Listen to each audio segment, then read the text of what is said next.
We're gonna have a TV party tonight. Alright! We're gonna have a TV party, alright! Tonight! Welcome to the Dee Pad. I'm DZ Dog, and who are you fellas? Dragonkingmark. I'm a friend of DZ Dog. And I'm Logan from Outlawharvest. I do videos, and they suck. I've been doing some Let's Plays. Alright, well, yeah. So, speaking of which, Mark, didn't you have to, do something with one of your friends, and I kind of, pulled you away from that? Yeah, we were mostly just chatting. Mostly we were just doing a little chatting. Destiny related, that sort of thing. No, 0 to nothing about that game. This is a CBS News special report. New Assassin's Creed movie is out. How do you guys feel about video game movies in general? I saw the Mario and Luigi one. I thought it was okay. Wait, you mean the Japanese version? No, live action. Oh, the live action one. Ugh. Yeah, it was definitely interesting looking. That's for sure. Video game movies, there's just it's a tough subject for me because I kind of like the Mortal Kombat one, and then I just like how weird the Mario and Luigi is, but or the Super Mario Brothers movie, whatever. But most of the video game movies I've seen because of the games attached to them, but I knew that they were bad. I mean, kind of like them in a charming way, so it's kind of explain, but I feel like a lot of the don't understand these games, and with Assassin's Creed specifically, it seems like he's trying really hard to be edgy and different. I don't know. I didn't really like the trailer. Yeah, it just seemed alright, I guess. I hope it's good, though. We haven't had a great video game movie. Never really had, a great video game movie. Aside from, Yeah, they're usually, subpar to okay. Yeah. It's okay as, popcorn entertainment. You're trying to do something else, I suppose. Yeah, like that, Ratchet and Clank one. It didn't necessarily bomb, but it just, it's, from what I've heard, it's okay. Mark, have you seen it? What? No, but I have played the game. From what I've heard, it was just mediocre. It's Ratchet was just your typical underdog hero. I guess, Zootopia kind of came out around that same time, and it kind of stole its thunder. Yeah, I mean, with Ratchet and Clank, it's kind of hard to appeal to people, from what I've heard, because they had to be. And I know that they personally played them when they were coming out, but it's kind of hard for a new person to get into that, because all the reviews that I saw for Ratchet and Clank from people who didn't know the games hated it, and all the people who did play them really liked it. So it's an interesting dichotomy, because they just really tried to pander to the gaming people, but it ended up not working. Because I guess there just weren't enough Ratchet and Clank fans to make such an expensive movie do well. Yeah, and I think that's going to be the strongest points for the new Assassin's Creed movie, because they're not I don't think they're going off any of the games. I kind of haven't played any of them since the second one, but it seemed to just be its own separate story, and I think that'll be good to kind of introduce new people to the series, rather than people gamers complaining about, I don't know, Desmond's hoodie not being the right shade of gray or something like that, minor detail being off.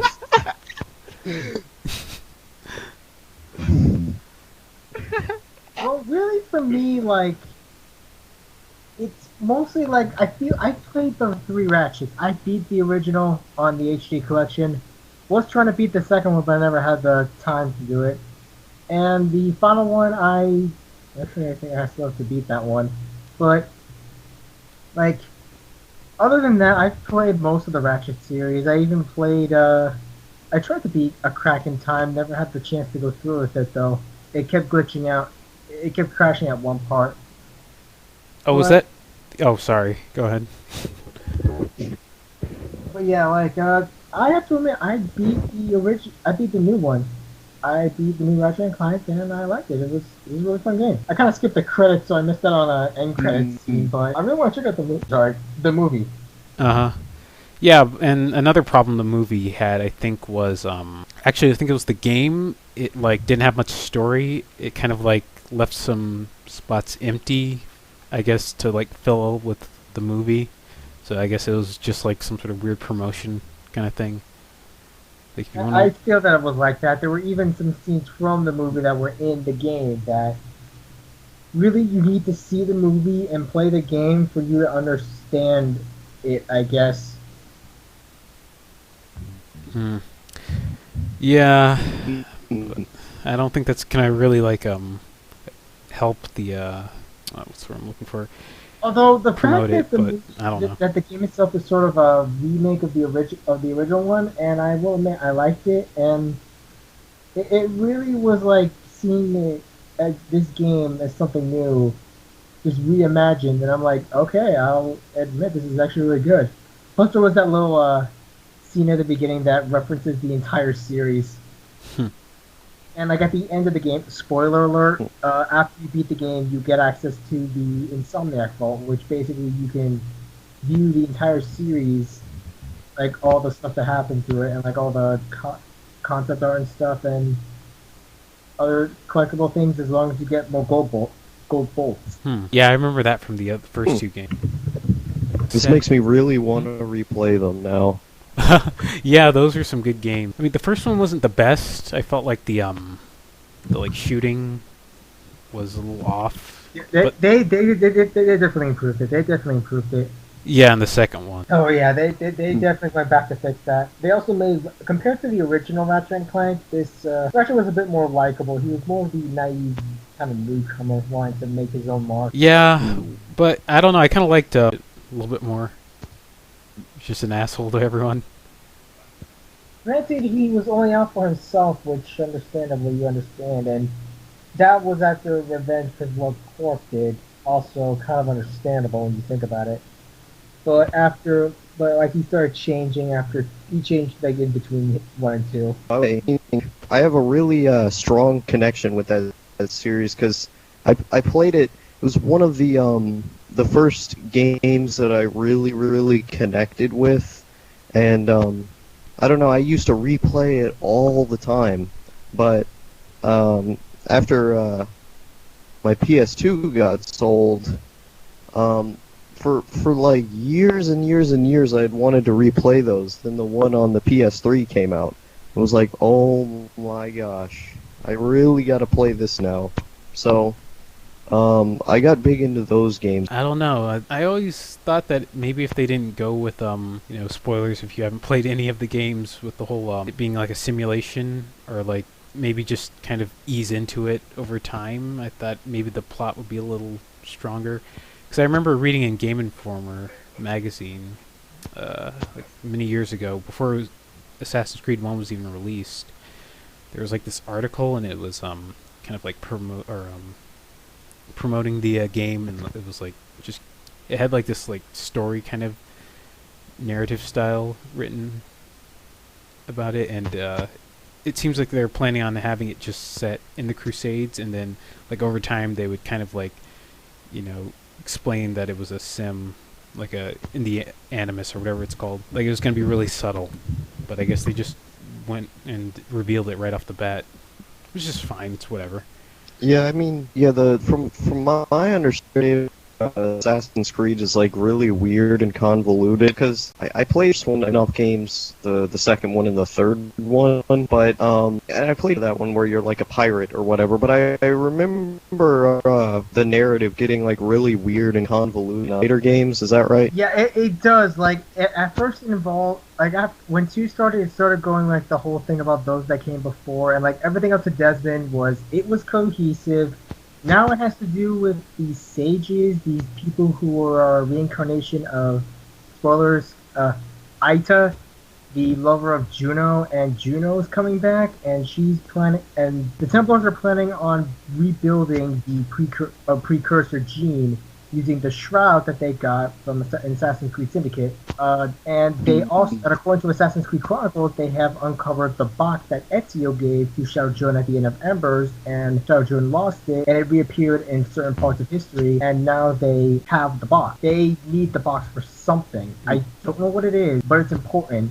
But the fact that they have the shroud to rebuild a precursor genome, and I'm like, oh, shite. And at the end, one of the agents Agent Acosta, who was working with Ottoberg, the sort of Templar super soldier, I guess. But for them, she reveals that she's actually working with the society that's working for Juno and the First Civilization. She is worried about Juno, and because like at the end, she goes to look to Juno over the screen. And she's like, "Hey, it's me. I'm not sure about all this." And Juno just responds, "Do not worry, my disciple. You are safe. I know, but I'm worried about you, mostly. I can't keep this up. Do not worry. I will save you. I will save you all." From what I'm understanding, Juno's alive, but stuck in the datascape, in like in the data world of Abstergo. And in Syndicate, you actually travel to World War One to gain access to the granddaughter of Ethan and Evie Fry, Lydia. When you're helping out with Winston Churchill, you also learn a bit more about the history of those that came before. They're apparently called the Izu or Yuzu. I forgot the name, but she explains her motivations, and now she's trapped in the data world, but in the computer world, the internet, I guess. But she's coming back, and I have a feeling that the next Assassin's Creed, I don't think they're going to be doing a modern day segment, but after it's going to help tie in, and I guess like at the end, it'll probably, this is pure speculation on my part, but at the end, it'll probably show one last stinger with Juno then accessing the precursor, but the precursor is falling under Juno's control. Basically, the Templars willingly gave Juno a physical form, and she's going to wreck Abstergo and force both sides to be like, oh, well, the assassins already know about all this. Templars don't. And when Juno decides to bring about the next age by using the technology from Abstergo to take over, I guess the assassins and the Templars are going to be like, okay, we both hate each other, but this bitch has to go down. So they have to work together to take her out. That's like in my head, Ken, like what's gonna happen. Well, if Ubisoft doesn't go through with this. Yeah, I hope none of that is in the movie, or at least subtly like placed into the movie. They're probably gonna sequel bait a lot. That's what I have a feeling. At the end of the Assassin's Creed movie.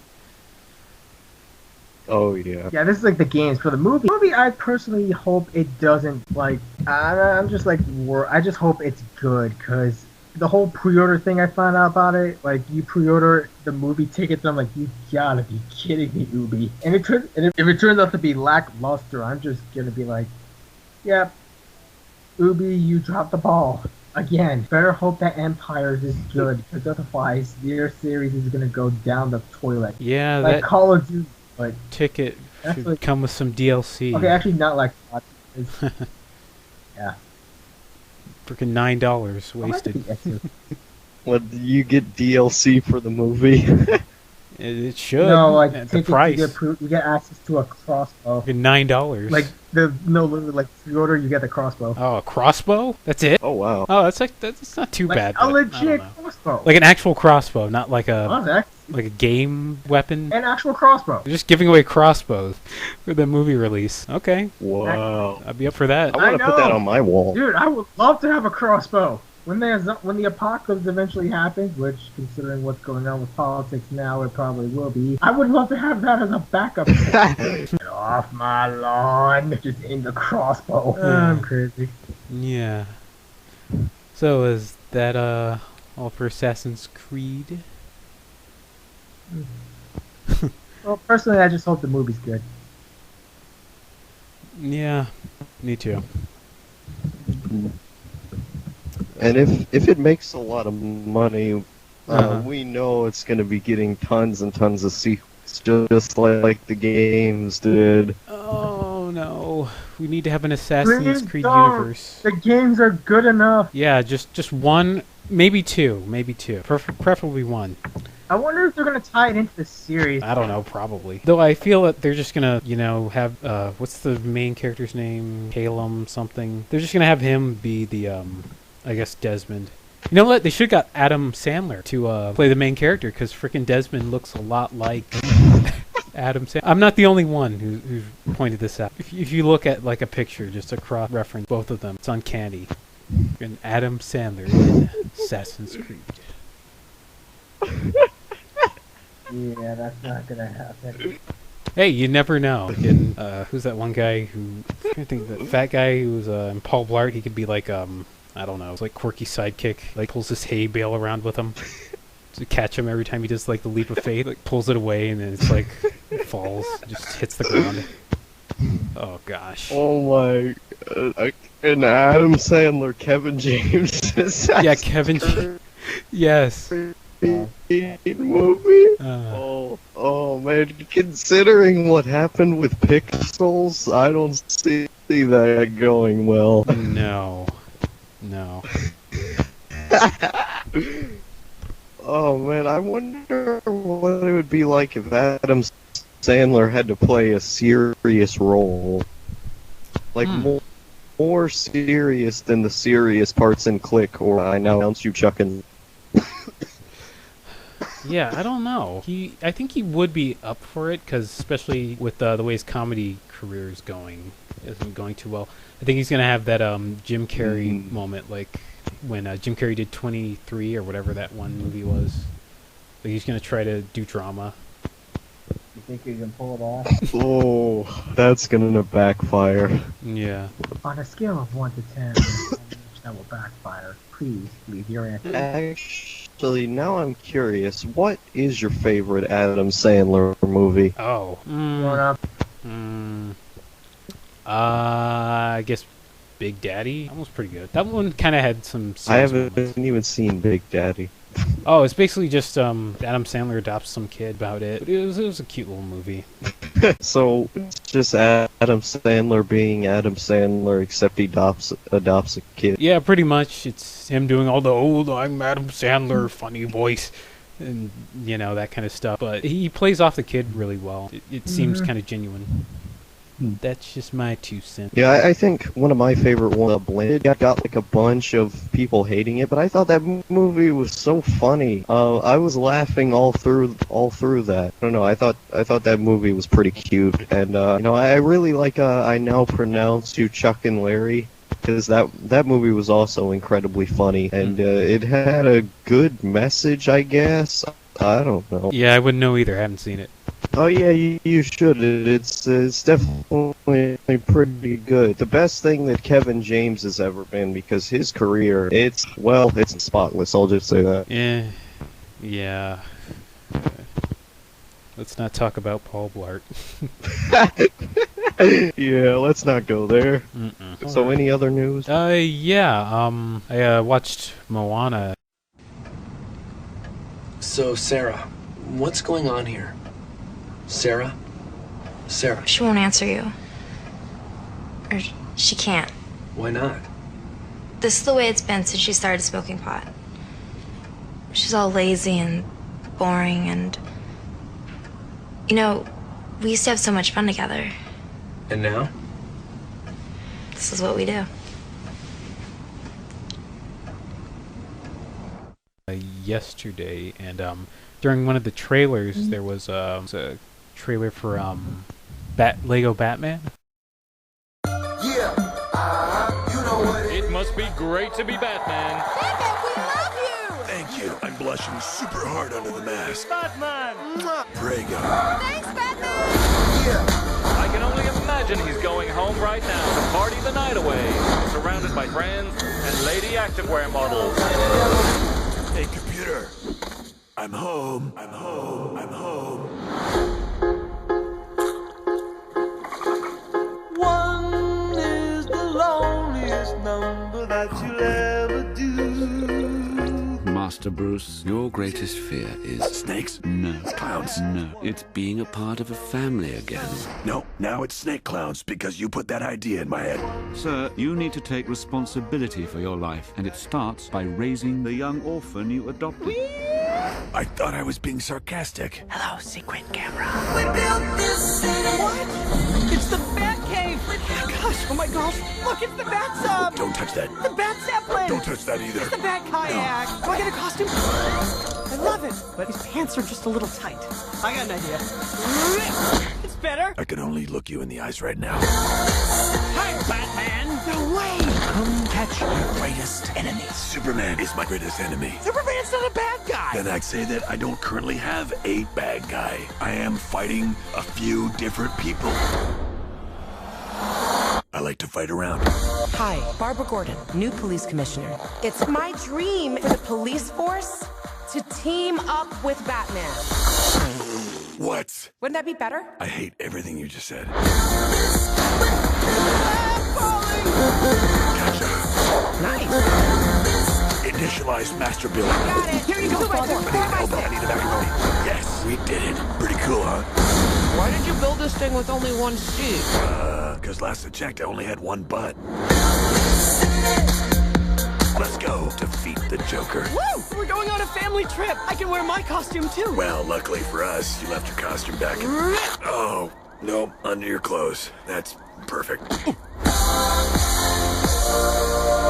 That looks pretty good. Is that good? I heard it's good. I don't know. It hasn't come out yet, but it looks decent.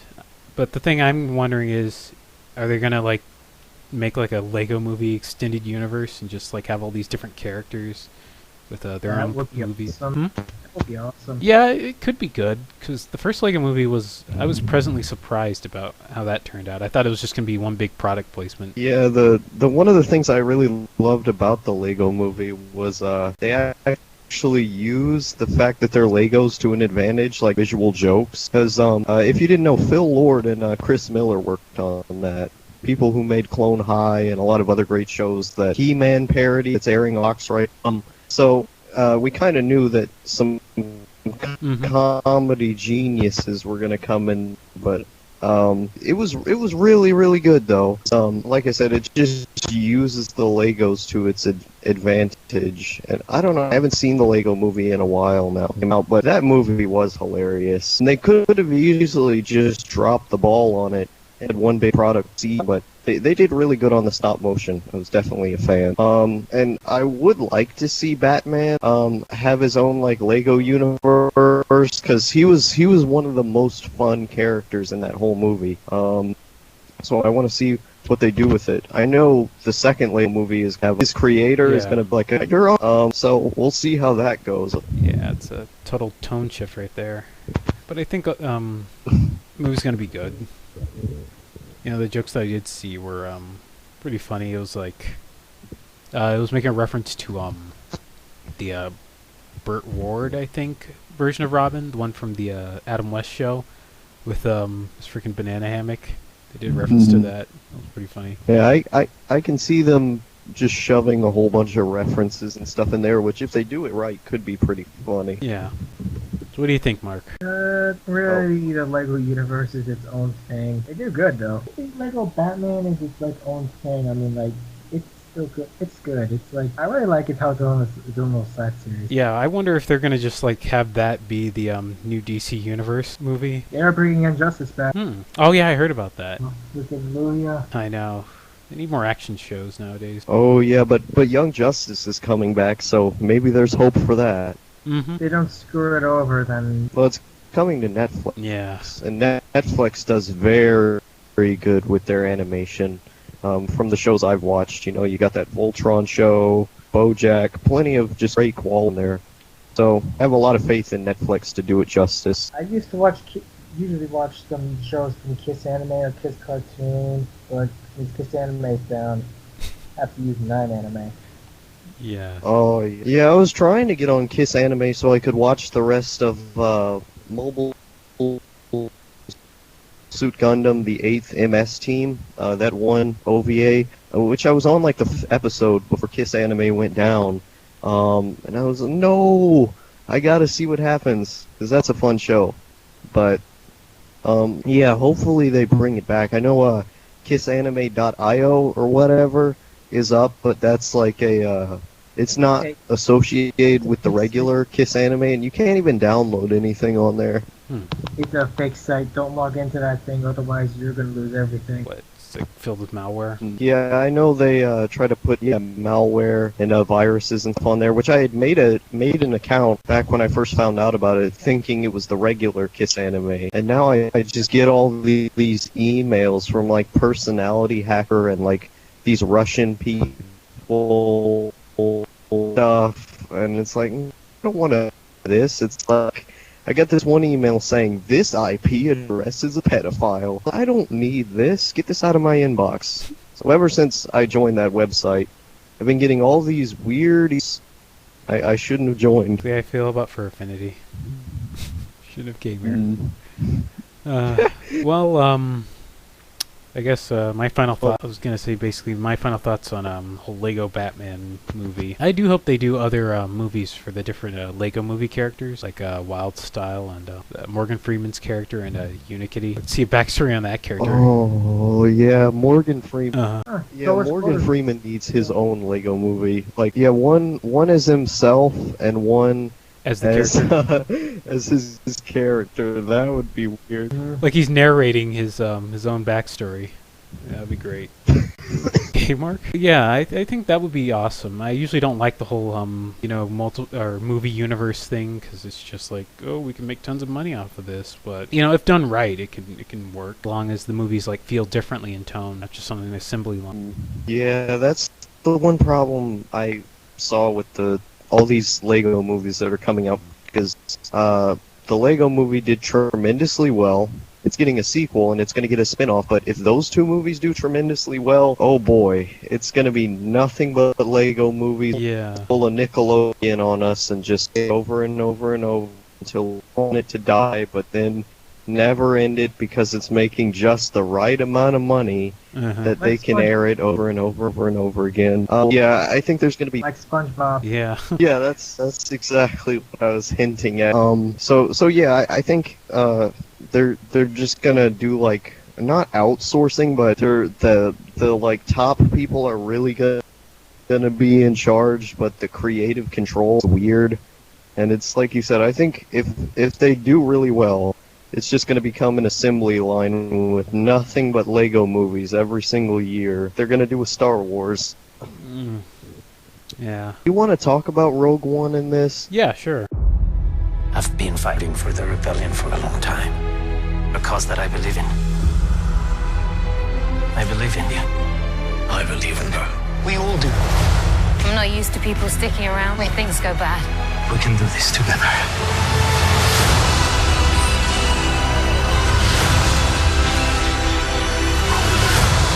May the Force be with us. Rogue One, a Star Wars story. Rated PG-13. I've only seen the first trailer. I don't know if there's a new one out now, but it looks all right. I wish they kind of went forward with the whole Rey and Finn plot in The Force Awakens. Yeah, I really don't think I'm gonna be a fan. I know we're gonna do but the actors don't look appealing. It's hard to explain. They don't seem like Star Wars characters. I know it's supposed to be a different universe, or not universe. Different I know time. It's supposed to be in a different time and about different people. Yeah, but they just don't seem like Star Wars characters to me for whatever reason. It's hard to explain, but I don't know. It seems like really. We just made this because we could make this and we know it would make money. The effects look really cool. I gotta say that. The effects look absolutely amazing. I know if I see that on the big screen, it's gonna blow my mind, because those movies have a huge budget. Definitely. Though I hate that they killed off the old universe, the extended universe. Are the crystal gems will always save the day. And if you think we can, we'll always find a way. That's why the people of this world believe in garnets, amethyst, and pearl, and Steven! Disney. Yeah, that was complete bullcrap. Yeah. I mean, I freaking love Coder 1 and 2. I mean, I already got Coder 2 and Coder 1's available. It seems so unfair. Yeah, but that's the thing. Even the Knights of the Old Republic games, they felt different, but it made kind of sense why things looked so different or so odd and out of place and not really Star Warsy, because it was hundreds and thousands of years before any of the other movies came out. Yeah, I don't know if you played that one. The Tiger's out of early access. Yeah, I watched the cutscenes for that game. I have. Yeah, it's a good game. It's a shame that it's no longer canon. Yeah. So, yeah, anyone else want to continue with Rogue One? Really a shame that's no longer canon is What? shorts. Is what? I couldn't quite hear you. Said that The thing that's really a shame is longer canon is Tarkovsky shorts. Those are really good. Oh yeah, the Clone Wars shorts by Genndy Tartakovsky. New from LEGO Star Wars, the Clone Wars rage on, and the Jedi are under attack. It's time to send in a new Republic attack shuttle. You can load the bombs, arm the missiles, man the cockpit, and blast off to take on the evil droid army. Enemy in range, sir. With the new LEGO Star Wars Republic attack shuttle, Fire at will. you control the battle. Part of the new LEGO Star Wars collection. Each set sold separately. Yeah, those are awesome. The animated ones were good too. The actions were good. I mean, I really like Go for the CGI. Uh-huh. Yeah, the one with the CGI is really good, but I think the look of the Genndy Tartakovsky shorts is just really, really cool, because I'm a sucker for like 2D animation. So I really like that, because it reminds me of Samurai Jack, but better in a way. Yeah. That, and I think the characters don't translate that well into 3D, because they're like really stylized, and it just kind of looks weird.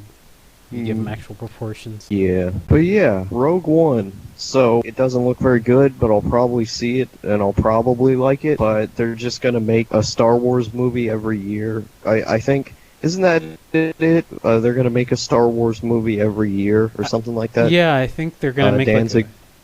like a Kenobi one. I guess they're gonna have Ewan McGregor, or not McGregor, that's freaking Red Letter Media. Ewan McDonald. No wait, did I say it right the first time? Shit, I don't know, I forgot. Those prequels have just completely warped my mind on how I view Star Wars now. Like, I'll just catch myself doing the Palpatine voice. Okay, but yeah, I think... You know what I want? I don't know. I want Mr. Plinkett. What? I want Mr. Plinkett to guest star in the new Star Wars movie. Yes, I don't know how they would have him in there. Maybe like as like just some hologram, like something playing in the background. Like him just talking in his Plinkett voice, and they can like rewind it and then like play it backwards and then forwards, so it can be like alien speak. Yeah, it's like they're walking in the ship, and then all of a sudden there are just these people watching the Mr. Plinkett reviews on a hologram.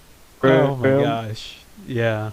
Those reviews are just some of the or best. Or maybe have him just like reviewing the movie as it's going. Oh, that would be I think too meta for the common everyday audience member. But have you seen those reviews, Mark? The Star Wars prequel reviews by Red Letter Media? Oh, you should definitely watch them, man. Those are some of the best reviews I've seen. I want to. Don't get me wrong, but I kind of like the prequels. They brought me into the Clone Wars series. Well, okay. Here's the thing, and I'm not going to completely like smash your opinion on that, but the prequels had some good ideas. It's just that none of them were executed well, because it seems Lucas just like finished the he finished the first movie, I think, in like one draft. He didn't like go over it again.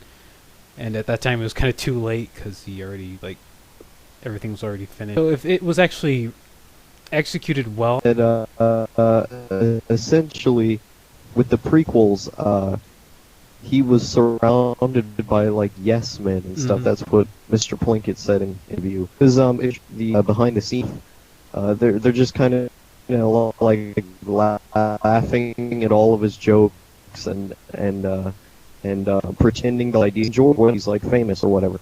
So they just let him do whatever he wanted to, and it turned out to be bad, because with the old movies he had like a team of writers that were giving him ideas and writing stuff in, and that's why the old Star Wars movies were so good. But with this one, it was just him on his own, with people who wouldn't even challenge him. And that's part of why it was so bad, because he loves CGI so much, and there's a lot of parts that were just trying to be overly deep or complicated, it seems. Good point. Well, yeah, Rogue One might be good, might be bad. It's going to be a whole bunch of new Star Wars movies, for better or worse. Well, let's hope it does well. and it doesn't get boycotted because of Trump. Wait, what? Many people have been asking me to review things, especially movies. So last night, I went to the opening of The Dark Knight Rises, which is commonly known as the Batman movie. And I'll tell you, it was really terrific. But what was really amazing was the fact that the cinematography, what they did, was incredible. You couldn't have done it 3 years ago. You couldn't have done it 2 years ago. The technology was amazing.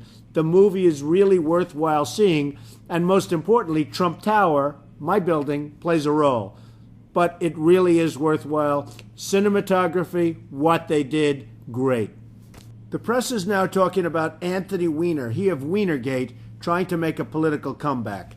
Now, I've known him for a long time, and he's not a good person, not a good guy. Then on top of that, this sexual perversion happened. If this guy makes a comeback, it will be one of the great comebacks of all time. I can't believe anybody would vote for this character. He was never good before, and he really turned out not to be good. Anybody so perverted or so stupid to do what he did should not be entitled to a comeback. So hopefully we've heard the last of Anthony Weiner. The unemployment numbers in this country are really bad.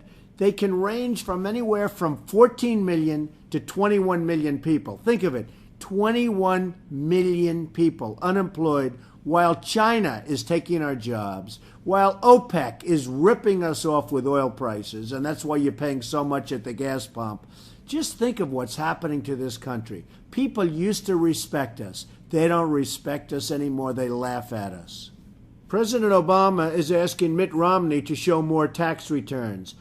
I would suggest to Mitt Romney that what you should do is go out and ask for college applications, college records, and all of the sealed documents in Chicago that Obama's not showing.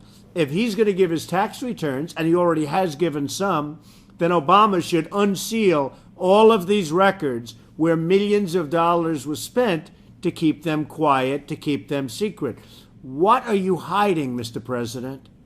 Why would it be boycotted? What? Some people think that the movie is kind of, I guess, attacking Trump since basically the empire are a bunch of Nazis, and with Trump winning the election and stuff, people are saying that it's also targeting Trump. Oh yeah, I think I heard about that. Like, yeah, people are like. Did you also hear that Putin actually hacked the election? Yeah, I don't know if that's true or not, though. The whole Russian. From what I saw in an article on NBA, from what I heard on the news, apparently it is true. I guess I don't know mainstream media. Yeah, the CS:GO or whatever the heck they are, like they have like real evidence or whatever that they hacked the election. The thing that I think the media is kind of moving around is who they made it for. Although, like, you can make a logical argument that they probably hacked it for Trump, but you don't know. So it's like there's some pretty good evidence that it was based on like what the real authorities were saying. But I don't know. Who knows what'll happen? Yeah.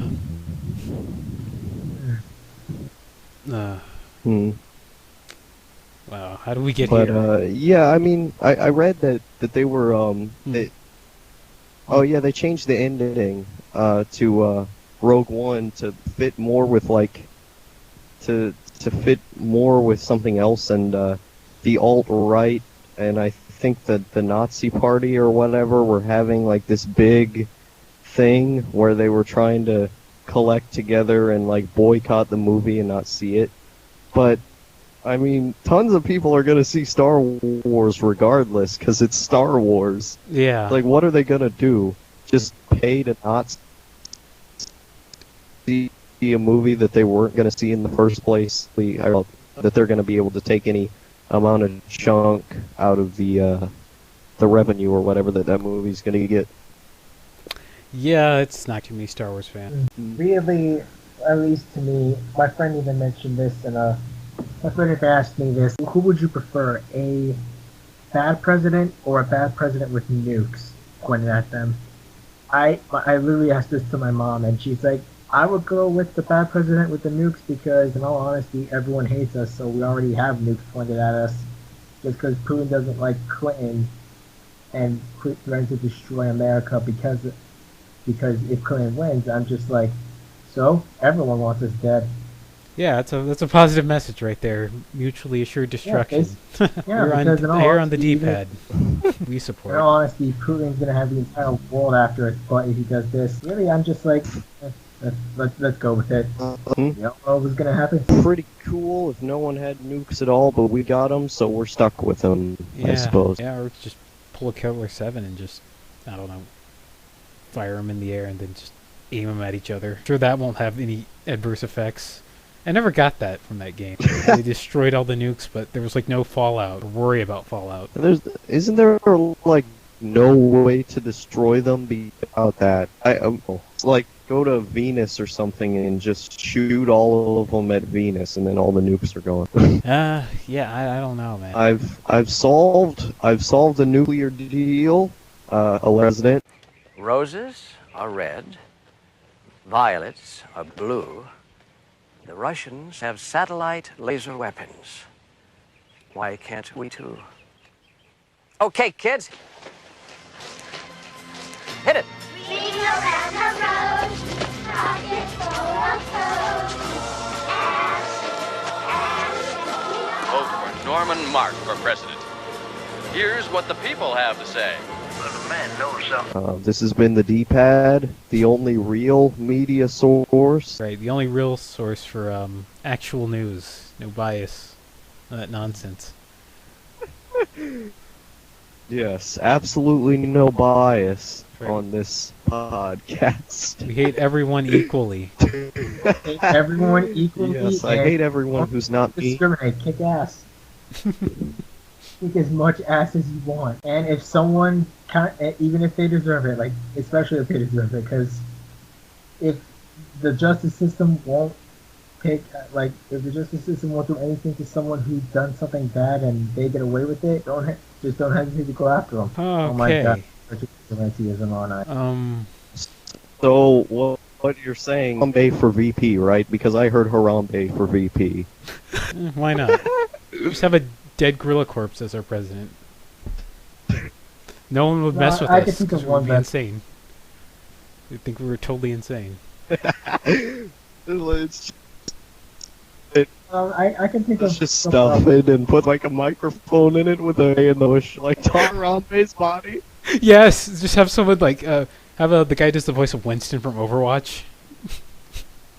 Just have him. Winston for president. Okay, well, look how many problems we've solved. We solved the whole presidential election. Solved the problem with the nukes. Man, we just have answers for everything. Yeah, we solved Star Wars. We've proved that the Holocaust didn't happen. Elect me for president. Hold on. I just gotta put a little disclaimer. The Dee Pad does not condone 9/11. The Dee Pad does not condone any of the views and expressions from any of the guests who appear. It was October of 1988, and the Judicial Executives Worldwide Organization, also known as the Jews, met for their monthly meeting. For the last 2,000 years, this group has orchestrated every single major event on a global scale in order to retain their power. Their first operation occurred in the year 30 AD when they crucified Jesus Christ. Now that Ronald Reagan was out of office, the group was able to get George Bush elected as president. Their latest scheme was to organize the largest terrorist attack in world history, and they were going to use George Bush and his son in order to ensure the plan's success. This attack, of course, was 9/11. The Jews had the plan in place, and now all they had to do was establish a money laundering scheme in order to fund the project. It was decided that they would produce a television program, and because the Jews control the media, they could ensure that the show would be a huge financial success. The Jews appointed one of their most trusted members, Jerry Seinfeld, to run the show. The program was titled Seinfeld. It took place in New York. It ran for 9 seasons, and it was awarded 11 Emmys. Seinfeld, New York, 9/11. The answer was staring us in the face all along. On September 11th, 2001, the plan went off without a hitch. Using the money earned from Seinfeld, the Jews were able to puppeteer George W. Bush into coordinating a false flag terrorist attack on the World Trade Center. This was done for 2 reasons: to destroy incriminating documents stored within the buildings, and to engender the beginning of a worldwide fear of Islam, the greatest enemies of the Jews. Fast forward 5 years later to 2006. The Jews were ready to enact the next phase of their master plan. This master plan, of course, is to create a Jewtopia on another planet, most likely Mars, where every citizen is a member of the Jew organization, and all other humans are treated as slaves. Furthermore, in order to prevent any interference from the humans remaining on Earth, they intend to end all life on Earth. In order to accomplish these goals, the Jews need to do 2 things: encourage the development of space travel and orchestrate a 3rd world war that would engulf humanity in a nuclear holocaust. Planting the seeds for the 3rd World War would be easy. All they would need to do is continuously commit radical Islamic terrorist attacks worldwide in order to plant the seeds of conflict on a global scale. By the year 2020, the Western world will engage in war against Islam, and the results, naturally, will result in the end of life on Earth. At the same time, the Jews need to convince people to invest their money and efforts into developing space travel and the ability for human life to thrive on other planets. In order to do this, the Jews developed a hoax known as global warming. They paid thousands of scientists worldwide to lie and say that the Earth's environment was in danger, so that people would become interested in developing societies on other planets in order to escape their doomed planet. The Jews, of course, would take and use these innovations for themselves in order to start their Jewtopia. Their plan, however, didn't work, as the common man was uninterested in the opinions of scientists. That's when the Jews decided they needed a new approach. They needed to create a children's movie with an environmental message that would teach children and adults alike that humanity was responsible for the decline of the Earth's ecosystem. Once again, the Jews put Jerry Seinfeld in charge of the project, and B-Movie was born. We are running out of time. If we don't act fast, then the Jews will get away with their scheme.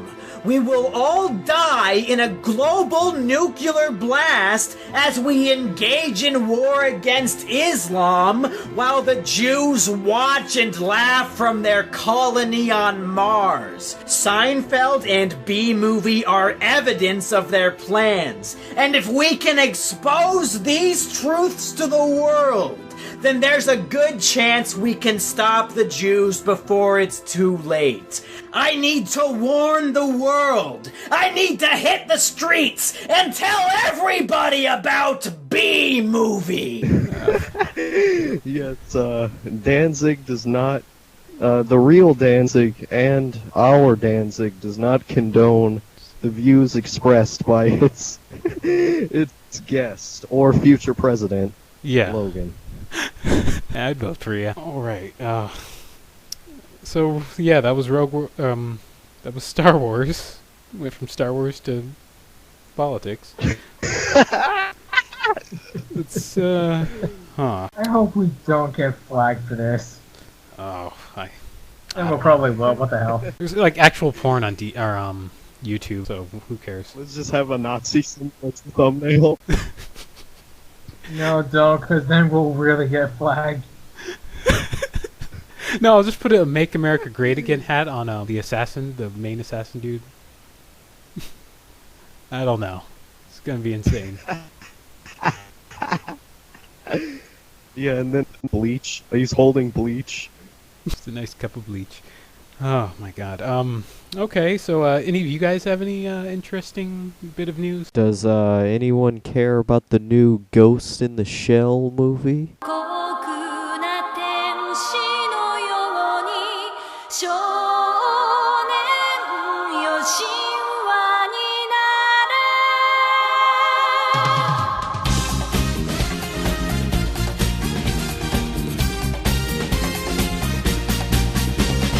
No. Oh yeah, you're getting a new computer. Yeah, that's pretty good.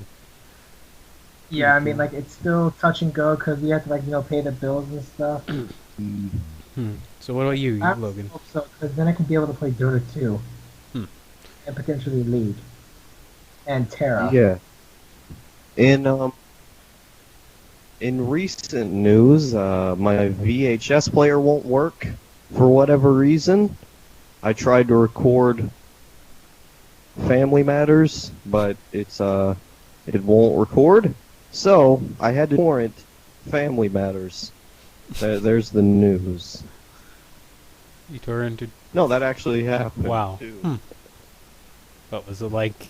Dubbed in another language? Did you get the wrong torrent? Yeah, I have to watch Family Matters dubbed in Japanese with fan subs because we all know the true anime fans only watch Family Matters dubbed in its original language. The Japanese language is a sacred language that shall not be translated, and if anyone touches Family Matters, I will not be happy. What if I just imagine you just pulling out a katana when you say that? Freaking katana, and you're wearing You're like so the suspenders and the Urkel sweater. Embrace the weed. Yeah, it's just like I buy all the English dubs of Family Matters, and then I just take a katana and and just smash all of them, and then fall on it or something. It's like I couldn't find all the English dubs of Family Matters in the entire world to destroy, so I've dishonored my fall on my sword.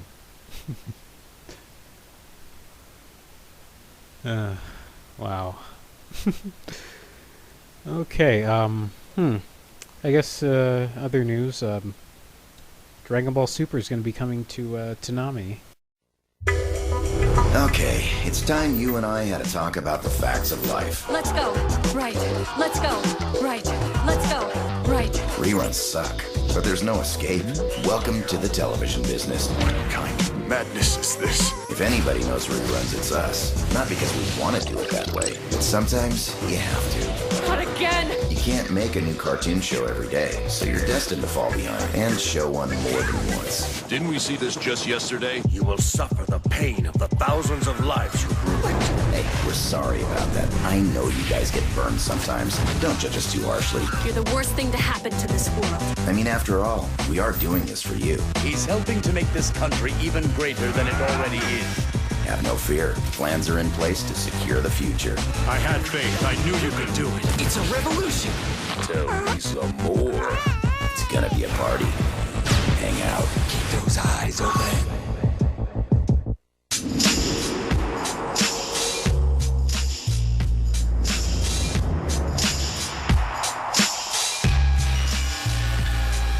Adult Swim. Let's see. Yeah! Yeah, January 2017. I'm really excited for Dragon Ball Super. Honestly, Yeah, I gotta record all of that, because that is an event right there. I'm super, super excited. I actually haven't seen any of Dragon Ball Super. I've heard good things about it, but from other people they said to just skip like certain parts, and usually when we have to skip certain parts of a series, that's not a good sign. But I don't know, it's still probably pretty good. Yeah. I mean, I don't know. I'm a sucker for like anime that isn't very good. That's just like a 7 out of 10, but I'll watch it anyway. Because I'm a weeb, so I'll accept anything that the Japanese give me, and I'll say it's amazing regardless of quality. So I mean, Dragon Ball Super. I think it's gonna do like really really good for Toonami, but yeah. I mean, I can easily see that show getting like 5 million in the ratings. But if you follow the Toonami Faithful podcast, the ratings on Toonami haven't been doing like very consistent, as they've been in like the 100,000s lately.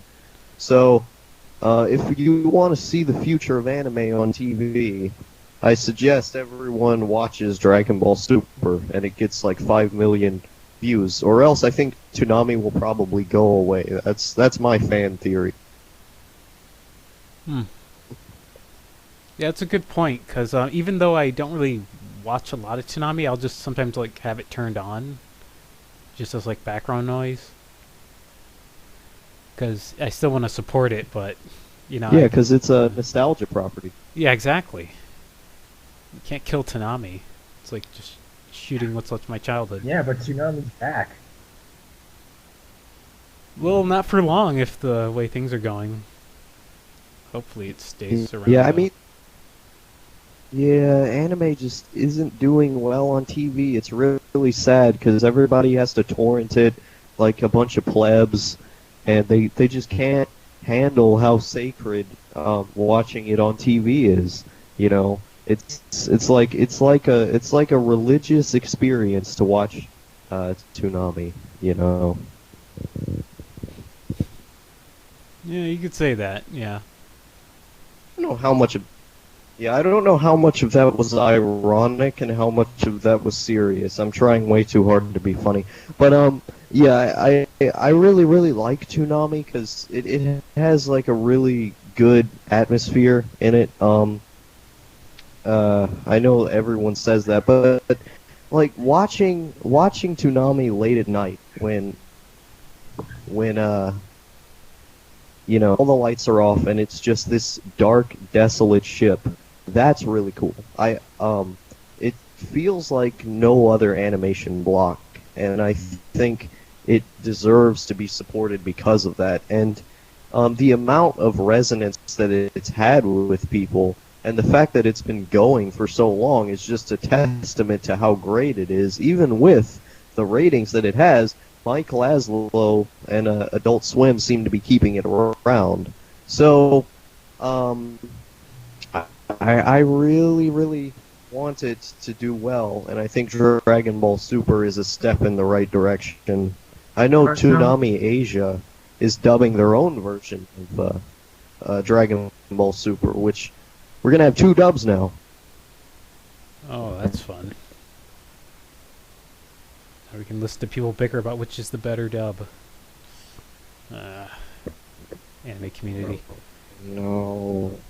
Well, Chris Sabat, not Chris Sabat, I think that's his name, is not, I almost, the guy who plays Krillin, isn't he like Chris I think. Sabat, is that his name? Yeah, he's coming back. The voice of Goku is coming back. All the Funimation team is coming back, I think. So that's going to be good. I don't know who dub is getting, because actually normally, Chris like, Sabat was Vegeta. If you look online to torrent anime. Yeah, sorry to interrupt you. Chris Sabat's actually Vegeta. And the reason why I know that, because he does a voice of a character in MLP. Oh, yeah. Yeah, he does the voice of this little, like, fairy creature. It's like this little fairy pony. I don't know. In MLP. Yeah, he is. Hold on, let me look it up. Chris Sabat, MLP. I think it was the earlier seasons. My brain was just, like, focused on something else, and I'm just, like, listening right now, and I'm like, wait. Jeez, where is it? Come on. What's the name of the character? Yeah, that's how I feel in most podcasts, Mark, because like normally when it's more than, I have this problem where it's like, oh well, it's 3 people in here. How am I gonna get a word in? And I and I start like getting all weird about it. Start just listening to what other people are saying. It's just really weird because like a 2-on-2 conversation is easier because you're just responding what each other are saying. But like when it's 3 people, it becomes odd, and you don't want it to be like 2 conversations going on at once, or that just Yeah. So what were you saying? becomes hectic. That's right, I interrupted you. It's a podcast.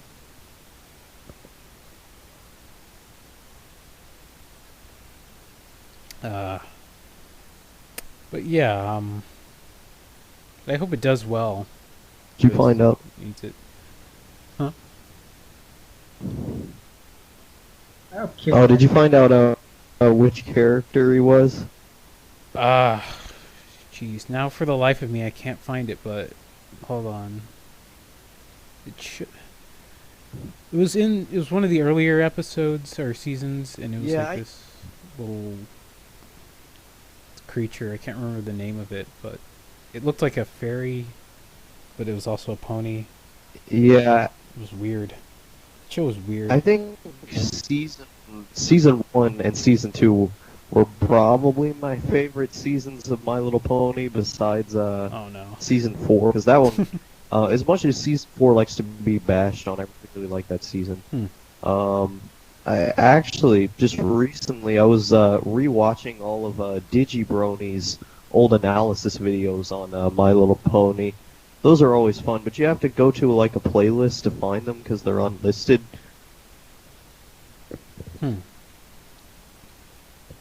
Oh no, okay, I found the character, and it was actually Brian Drummond from the other dub. And he does the voice of Mr. Cake, and I can't pronounce this guy's name. This other guy's name. It starts with an A. Ahuzodi? So yeah, it was a different guy altogether. So, my mistake. See, that's why I don't like multiple dubs. Yeah, so in other news... Yeah. Wait a minute, so My Little Pony has multiple dubs? No, I meant, it has Brian Drummond, and he was, I think Vegeta in one of the dubs? I think. I don't know. Oh, okay. Yeah. Wait a minute, then who voiced Krillin in Dragon Ball Z? Ooh, let's look that up. Because I remember hearing his voice in the second Borderlands game. Let's see, voice of Krillin. It's weird for some reason. I just want Steve Bloom on the Dragon Ball cast, even though Steve Bloom's never. Steve Bloom just had cool want him to be somebody in the show. Okay, there's Dan Gascon in the Blue Water dub of Dragon Ball GT, and then there was Sonny Strait or Strat. I don't know how to pronounce that. Oh, Sonny Strait. Yeah, that's the guy I was thinking about. Not Christopher Sabat. Sonny Strait. Yeah, I think they got him for Dragon Ball Super, which I really like his voice. He has a cool voice. Yeah, it is good work. He played a lot of the Hyperion enemies in Borderlands. He did a good job. Oh, I was just saying he did a good job in Borderlands too. He played a lot of the some of the enemies. I think Hercule was in that game as well as Mr. Torg, the English voice actor for Hercule. Yeah.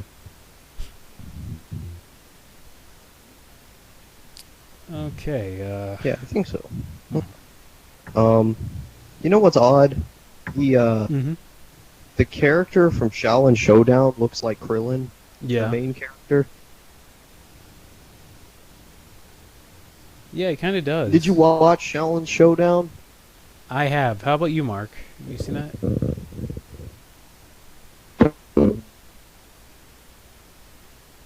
You think they would have got one of the voice actors for Krillin to do that?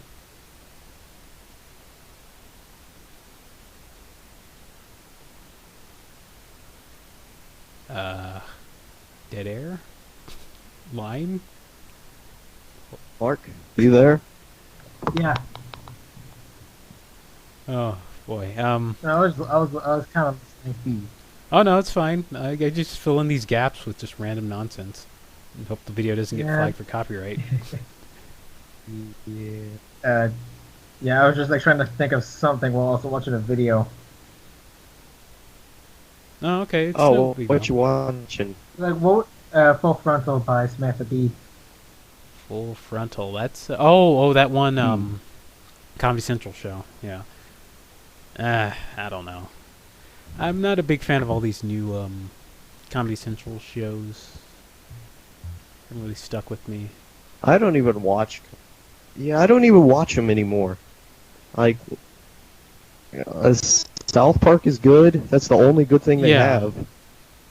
Yeah, exactly. And plus, with the recent season being over, I'm like, they could have ended it off with an interesting note, because really, Gerald, Cal's dad, he's kind of a dick.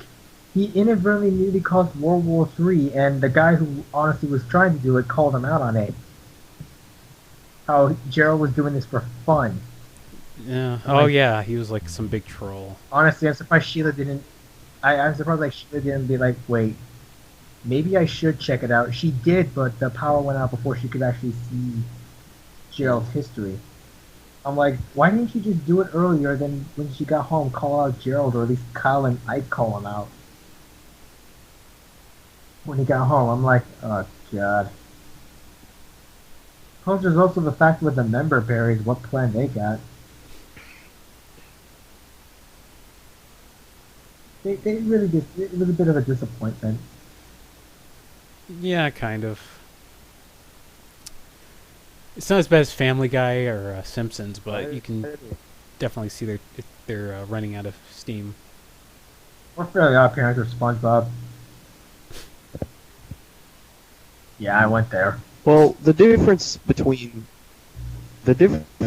South Park and like The Simpsons is South Park is still good, and the creators are still because I think the last season there was an ongoing plot throughout the entire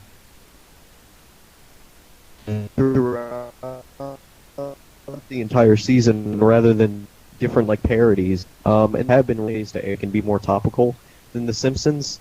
Because if like The Simpsons puts a meme in, that's gonna take like 8 months to animate. But with South Park, they already have templates, so it only takes them like 6 days to make an episode. But yeah, the show evolving and changing and getting better.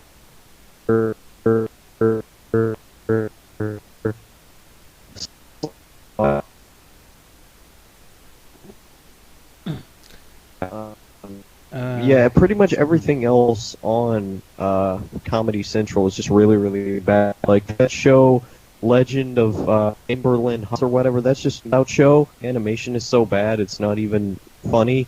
And I don't know, it's just trying really, really hard to be edgy. Like more edgy than me. Yeah, adult comedy it's really it's not an easy thing to make. Like when I was doing my video for talking about G4 or Tech TV, I forgot to mention Code Monkeys, and that was a pretty decent show actually. Yeah, that's a good example of how to do a nice adult cartoon. Another example I think would be a great example I think would be BoJack Horseman, which has a really interesting themes, like very adult type themes that you couldn't really put into like a kid's show. Mixed in with more like adult comedy that works really, really well. Content of the narrative and thematic, and that if that show wants to hit a note, it just hits that note every single time it wants to be funny, it just is funny. And people who are making it, they should study Boseman because that's the greatest show of all time. Yep. Yeah. Wouldn't disagree.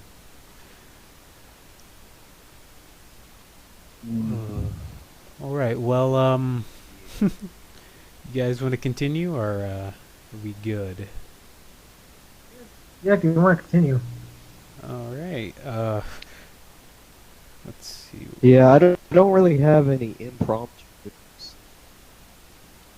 Yeah, that's fine. I'm a little dry myself. I mean, I have a few things, but they're not really that interesting.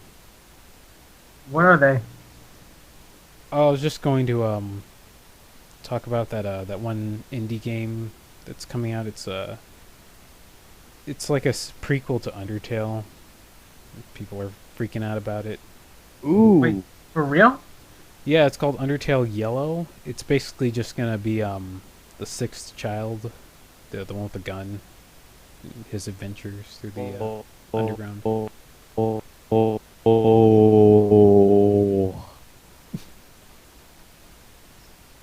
Wow. Good. Yeah. Though the only problem I have is, like, with a lot of prequels, is we kind of know what's gonna happen. But I'm sure the ride's gonna be fun. Oh yeah. Yeah, I mean, with the way that Undertale went,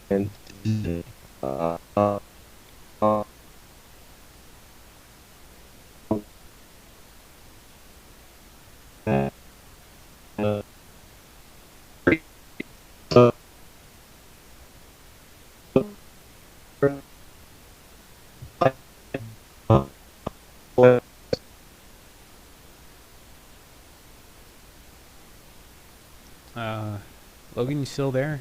Your mic's kind of Logan? cutting out. It's cutting out a lot, but it hasn't been this Yeah, bad. I've been noticing that. Oh, I just said that Undertale. I was going to say that I think they're going to do the prequel pretty creative, and it's going to be pretty great. Mm-hmm. Yeah. And yeah, your mic's kind of been crapping out a lot. I mean, I know it's been kind of a problem throughout, but it hasn't really gotten like this bad. And it's fine. It depends on if someone else is using the internet. Is probably what happens. Torrent YouTube or something that usually bogs it down. Oh, are you like downloading a bunch This is of not stuff? very good internet connection. Oh. You have like what, Blue Ridge? No, I'm just in the Skype call. Oh, what? okay. What did you say, Mark? Yeah, I'm sitting here. I'm just in a Skype call.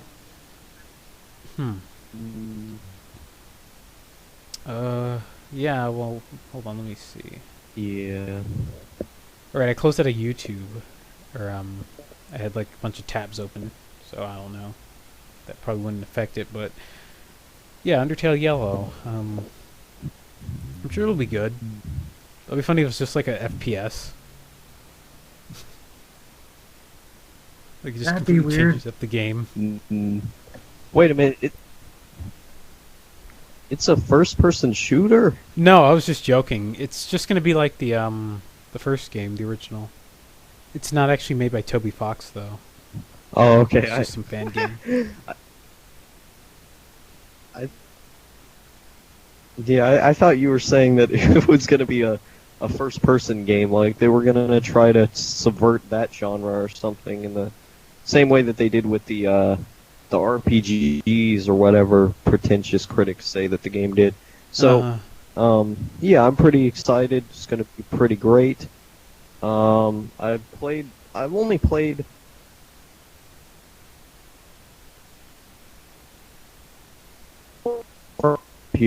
I gotta buy it at some point, but I'm not made of money. Donate to my me to talk. Buy what? Yeah, could you repeat that? $5 per minute. Oh, I was saying that yeah, I'm just not made of money, so I haven't bought my own copy of Undertale. Just played it on a friend's computer. I don't have a copy of my own. Yeah, I got it not fairly early, but like I guess a month after it came out. It was all right.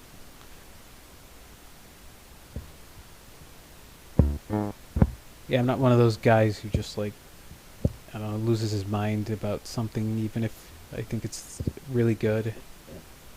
I mean, I lose my mind about a few things, but I wait for it to go on sale. Like the Banner Saga. Yeah. Yeah. Here's the thing, like I usually try whenever a piece of like art or video games or whatever like affects me, I try to like make it really, really affect me, you know? Like if it's an emotion game, I'm gonna really feel that emotion. Like I'm gonna go all the way because in my mind, if I don't, I'm kind of like wasting an opportunity. Because whenever like I cry at a movie, I always like feel good afterwards. Because like through all of the most emotional scenes in BoJack, like I was crying all through that show. I was letting every part of it away because I think that builds a stronger connection with the work.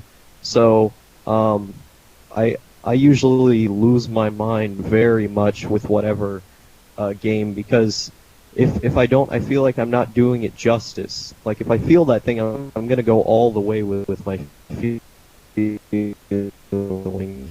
you know. Yeah, it usually doesn't take me takes a lot kind of to make me cry in a movie or a piece of media. But that, I guess it The only just. time I ever Oh, go ahead, Mark. Yeah, I'm pretty much The only done. time I almost cried was at the ending of Valiant Hearts: The Great War. Oh, that was a good game. Yeah. That was like the only game that almost made me cry. Also, probably the only game about World War One that, compared to Battlefield 1, actually had a lot more impact.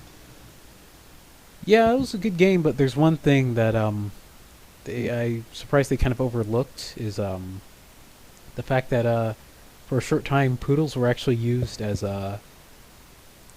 dogs, like search dogs, in the war, especially in Germany. They referenced that. They referenced that in Valiant Hearts. They did? There was like a bit of a comic strip on like a comic strip you can download that actually shows that Walt was the rescue dog. Oh, cool. Yeah, and actually poodles are not French. They're bred in Germany. So that's another little tidbit fact.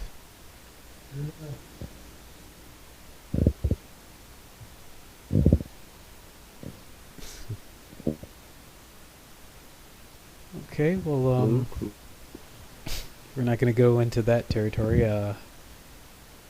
Anyone else got anything? Did you guys hear about Final Fantasy 15 is coming out with like updates and stuff to address content in the game? Like, there's an update planned to fix Chapter 13 and expand upon the character Ravis. No, I actually haven't. From what I understand, one of the first DLCs that are coming out is about Gladio, and apparently one of the bosses of that game is going to be Gilgamesh. Oh, cool. Yeah. Haven't heard from Gil in a And while. and Jim Sterling was even surprised by how Square Enix was doing a lot of care for Final Fantasy 15. Like, this patch to give Ravis Arterium a expanded role in the main game and expand on Chapter 13 and fix a few story elements that were sometimes called a bit messed up and didn't make sense. And there's also the DLCs that are going to expand on like certain parts of the game, like what happened to certain characters during parts of those games. And I'm just like, wow. That's like surprising how they're willing to do this.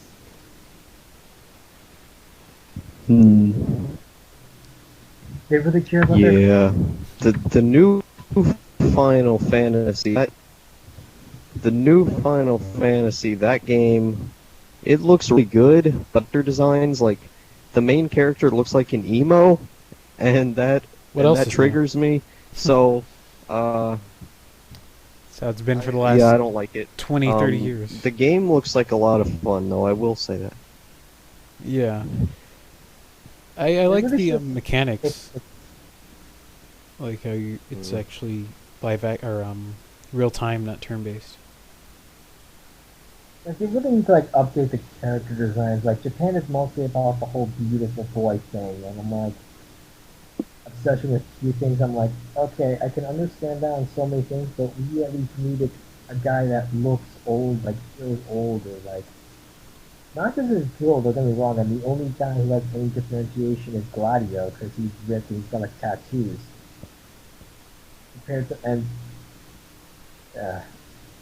really, I felt like the designs of the characters are okay, but they could have really fixed it a bit. And practically everyone was black. Like, so many people compare them to a boy band. Yeah, I've been hearing that a lot. Boy band road trip simulator. Yeah.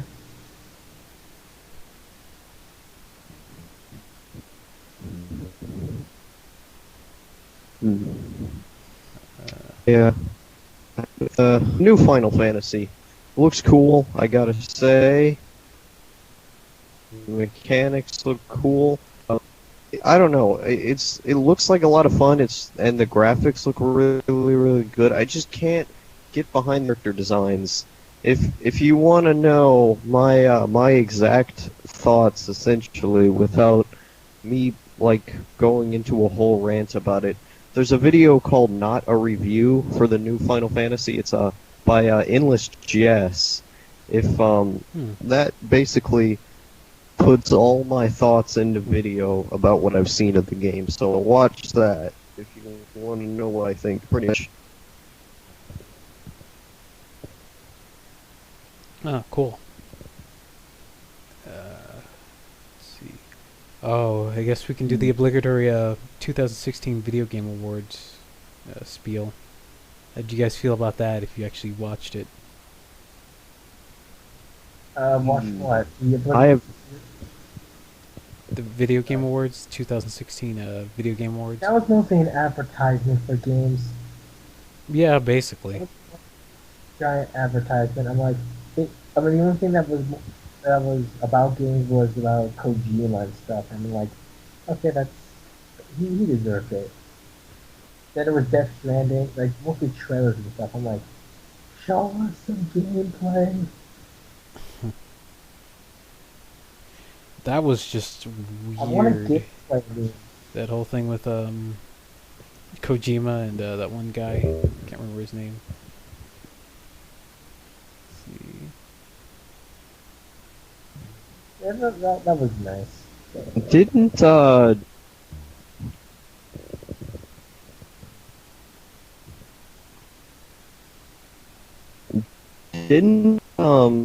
after the best game award or the best or without even really just had a trailer, Kojima goes on and the awards or something like. Oh, I don't know if that was last year or this year. It was he showed a trailer for his game and it got an award. I don't know what that was about. I think some money. It was just a short trailer. That short trailer got him an award. Yeah, I think there was some money being handed underneath the table for that. I don't know. Maybe he helped the. Was that for Death Stranding or for The Last of Us Part 2? I think they were just playing the sympathy part. Really?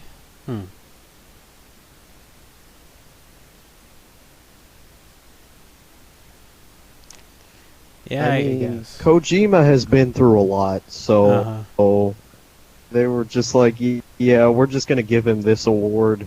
You know, he's a good boy. Pat him on the head, and then just let him go. I wouldn't be surprised if that was the case.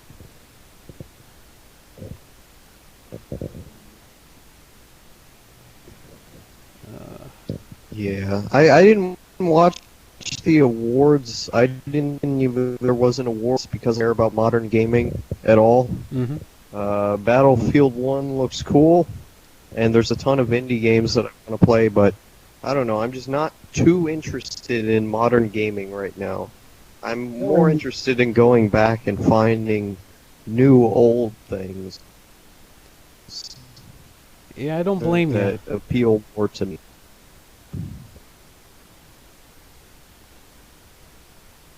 Because, I mean, right now, the Sega Saturn, that is like a gold mine of just weird stuff to import. Yeah, it really is.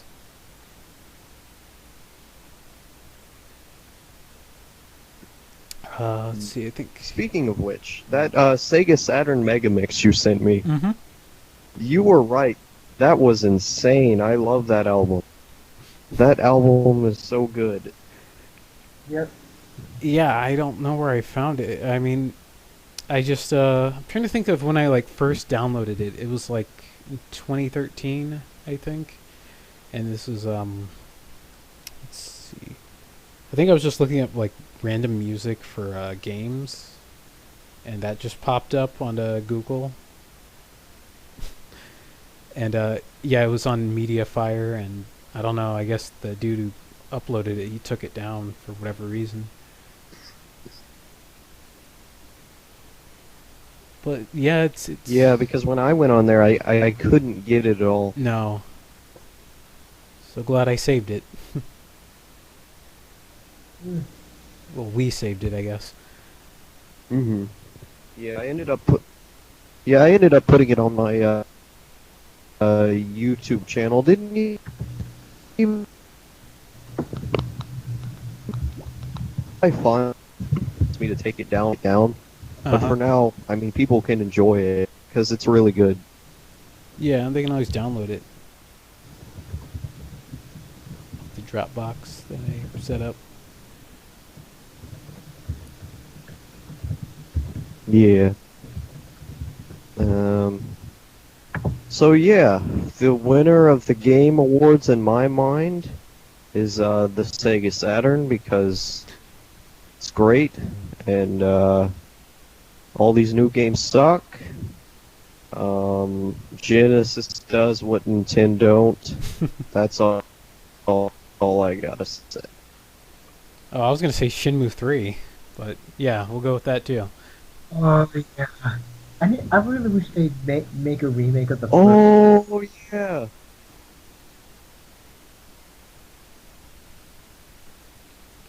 Yeah, that was a great game. Go on, Mark.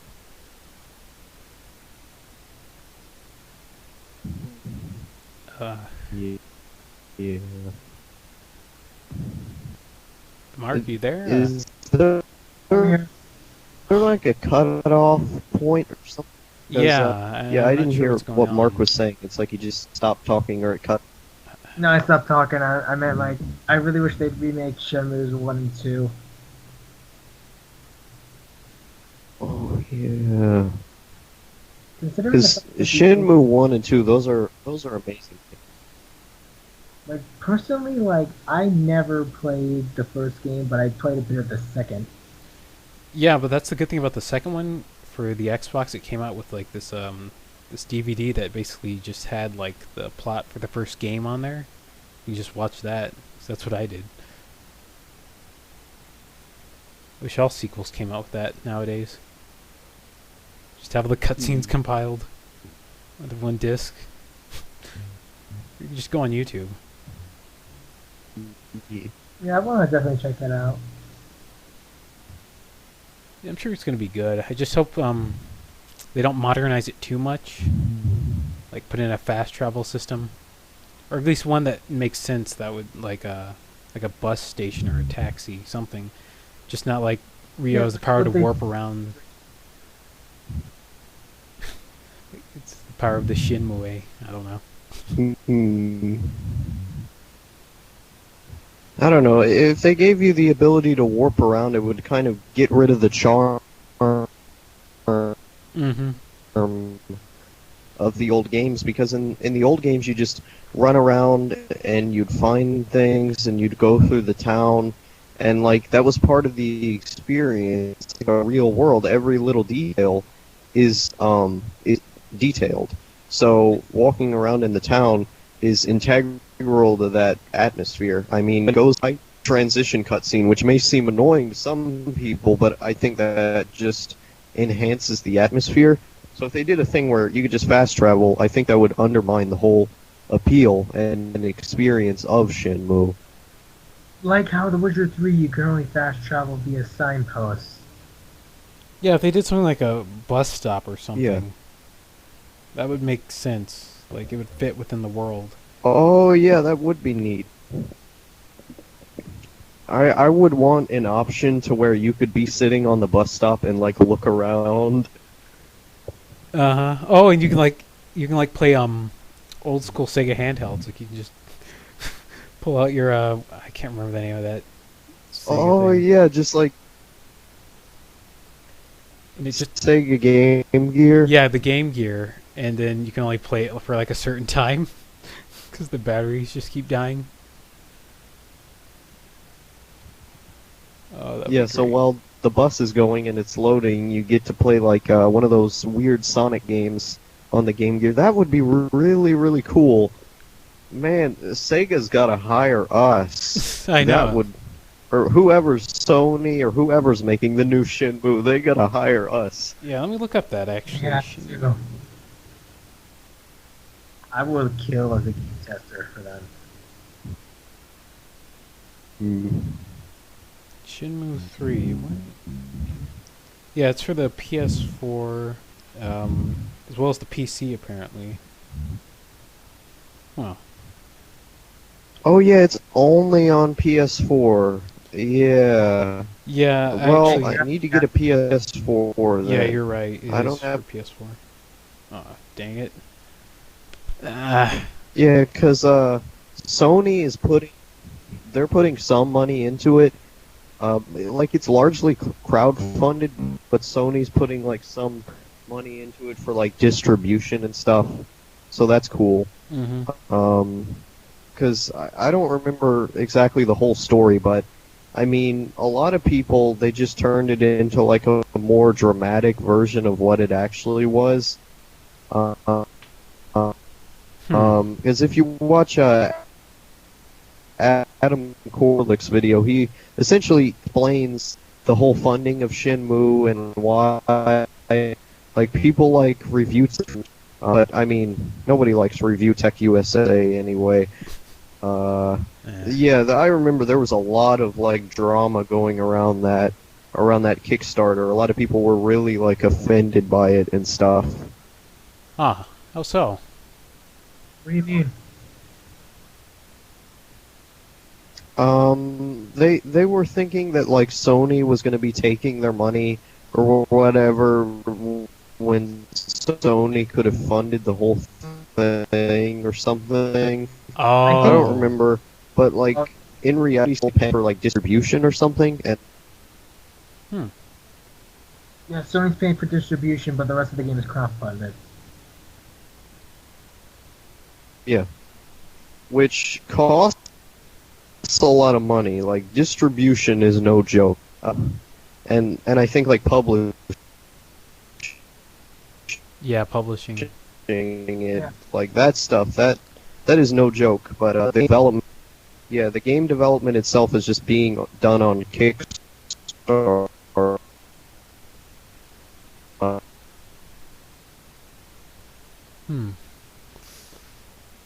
or stuff. But I'm really excited for it. I just wish there was more stuff in it, though. I wish we could actually see more of it. Game. Yeah, maybe in 7 more years, like with The Last Guardian, we'll finally get it. Oh, yeah, The Last Guardian is out. I know. Yeah. People say it's good, but the camera angles could be... That.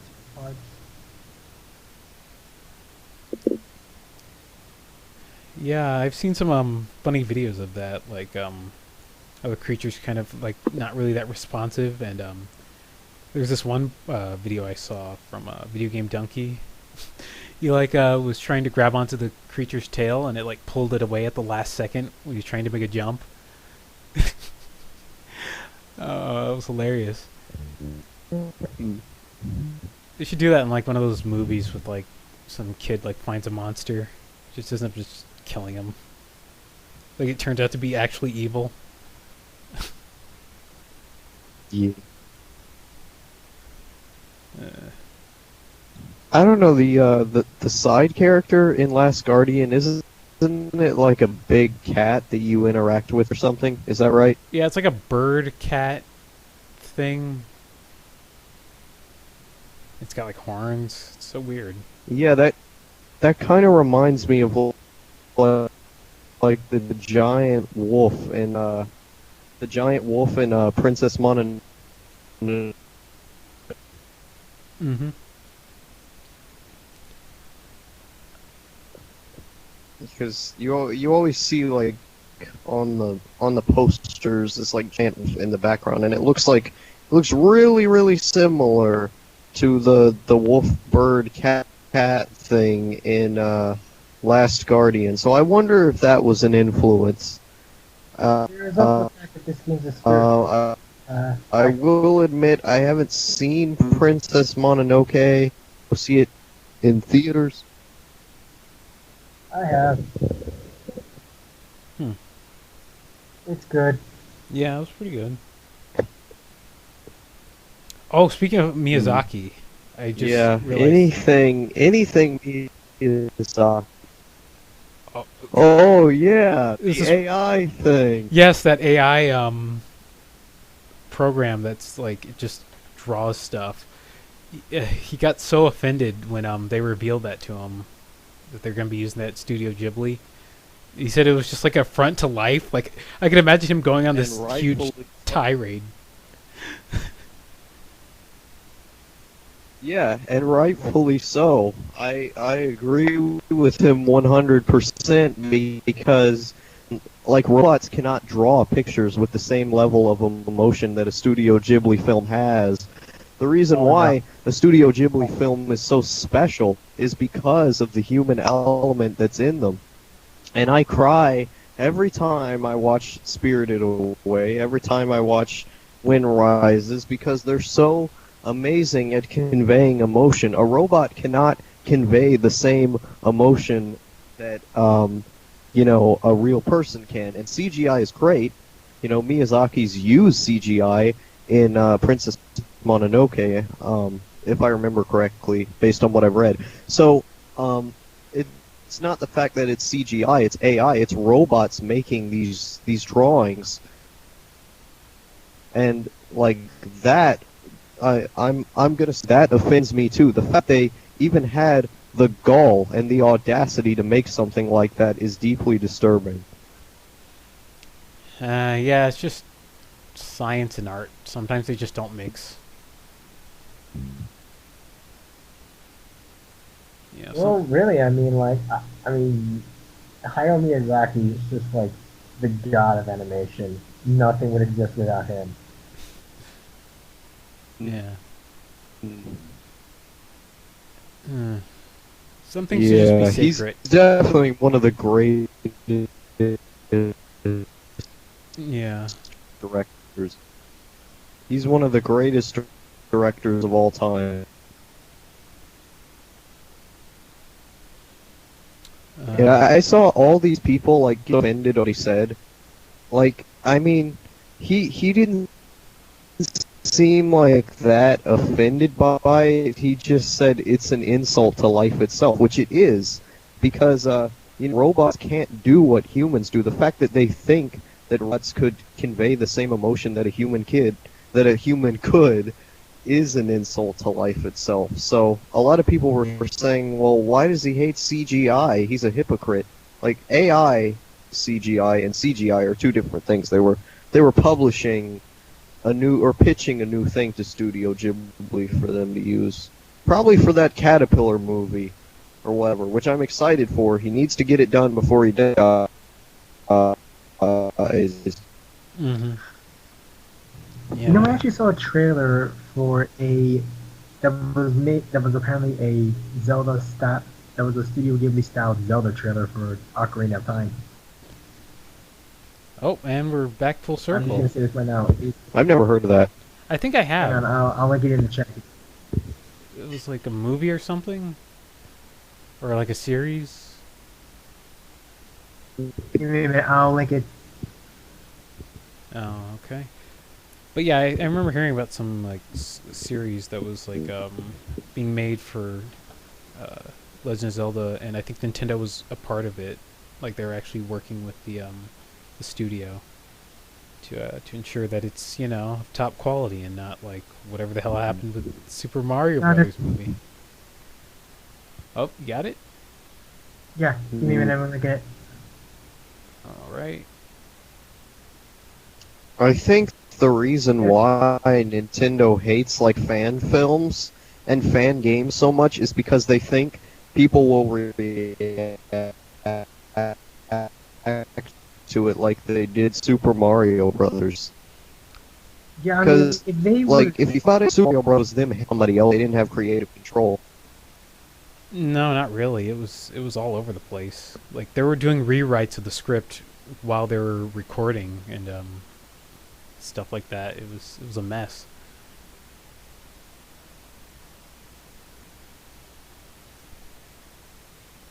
Yeah. But yeah, with fan content, that kind of is pretty jerkish what they did to AM2R when they could have easily just licensed AM2R. You know, AM2R. What they should have done instead of like, yeah, the Metroid 2 remake. Oh yeah, that. Instead of you know, stifling it and getting rid of it, they should have licensed that thing. They should have bought the game. Or Pokemon Uranium. I mean, maybe it was because it was closer to the release date of Sun and Moon. But Uranium, that was a good game. That was a good thing. Honestly, I really would. Maybe they could have been like, okay, let's keep Sun and Moon going, but let's put Uranium on the back burner and then talk to the guys responsible. Make that a licensed game.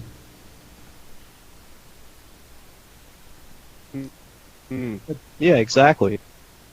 Yeah, I mean, like that. I mean, like if I were like a game developer and I saw something like that, I'm just like, wow. Contact the guys responsible for it. I want to see if they could deal with them. Yeah, or they could just go full. Yeah, and I mean, if you. I was just gonna say they could just go full game dev, cancerous game dev, and just release it as DLC for Sun and Moon.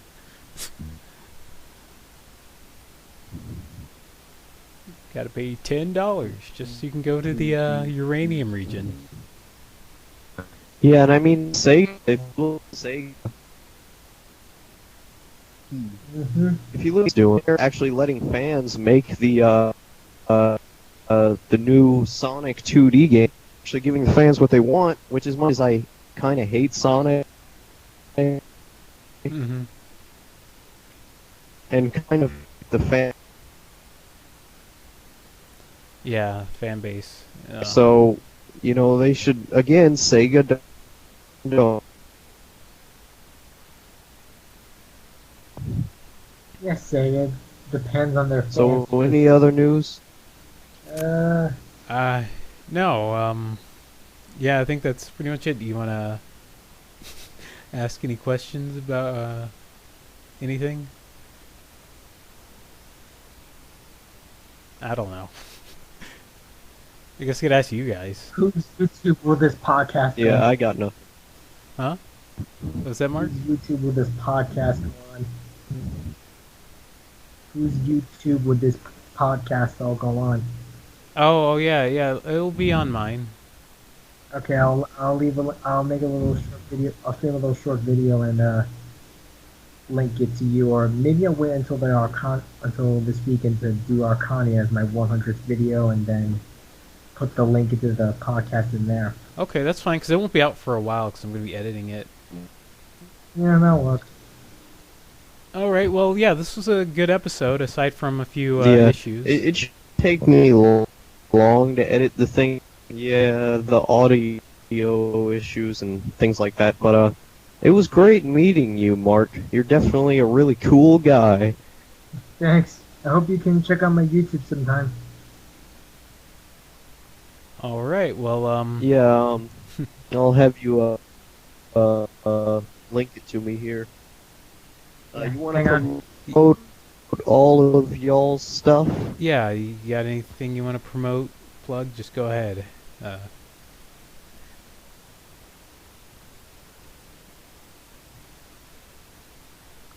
me just go to my Destiny video. Scroll over to...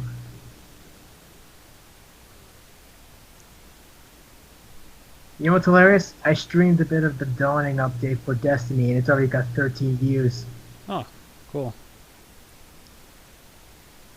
Yeah. So, there's my YouTube.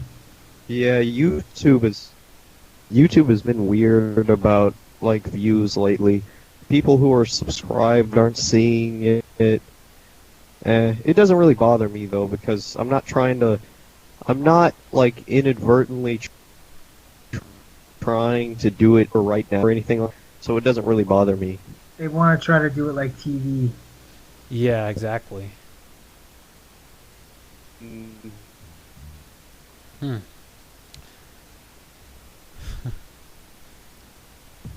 So, hey, you guys got to plug anything else? Any other social media sites? Feeling people are just gonna break away in their own web. Do you want me to plug my stuff? Yeah, go ahead. Sorry, I interrupted you. You can find me at my main channel, which is Outlawharvest. I do like reviews and analysis things along with podcasts. There's my vlogging channel where I do vlogs called Outlaws Graveyard Shift. And there's my Twitter, which I talk about stuff on there. And then there's my Tumblr, where I tumble. So, yeah. Oh, yeah, and there's my Bandcamp, I guess. Well, there's no music on there yet, so you don't have to link that. Deviantart, you can link that. I need to so yeah, that's what I. All right. Well, this is DZ Dog, and who are you, individuals?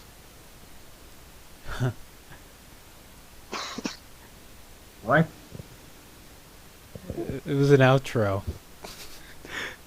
Oh gosh, this is falling apart. Outro. Let's see. This is the outro. We're. I don't know. That's perfect. That's perfect for the deal. Yeah. Money, get money, get money, get money, get money, get money, get money, get money, get money, get money.